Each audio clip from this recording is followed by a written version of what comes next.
ముఖ్యంగా దేవాలయాలు, దేవతామూర్తులను ప్రతిష్ఠించడం ఒక ఎత్తు అయితే, ఈ నిర్మాణాల్లో ఆర్కిటెక్చర్ అంటారండి.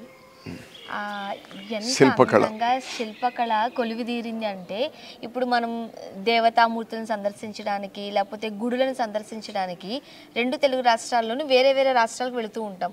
మధురై కావచ్చు. కానీ ఇక్కడ చూస్తుంటుంటే ఆ శిల్పకళ ఎంత అంటే అది మనం వర్ణించలేము కూడా. ఎవరు చేశారండి ఇదంతా? అదే గోపాలకృష్ణ గారే మాకు గైడ్ చేశారు.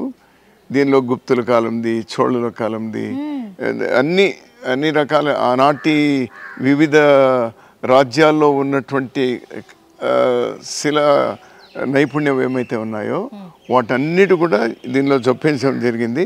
ఇక్కడ బ్రహ్మ, విష్ణు, మహేశ్వరు ముగ్గురు ఉన్నటువంటి దేవాలయం అమ్మ ఇది.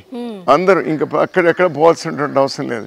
ఇవి కూడా ఎట్లా వచ్చినాయంటే, మేము ప్రారంభం చేసినప్పుడు ఒక్కొక్కరే రావడము, ఇది ఇట్లా చేస్తే బాగుంటుంది. అతను ఆగమ శాస్త్రం ప్రకారం శాస్త్రానికి సంబంధించి అతను ఫాలో అయినాము.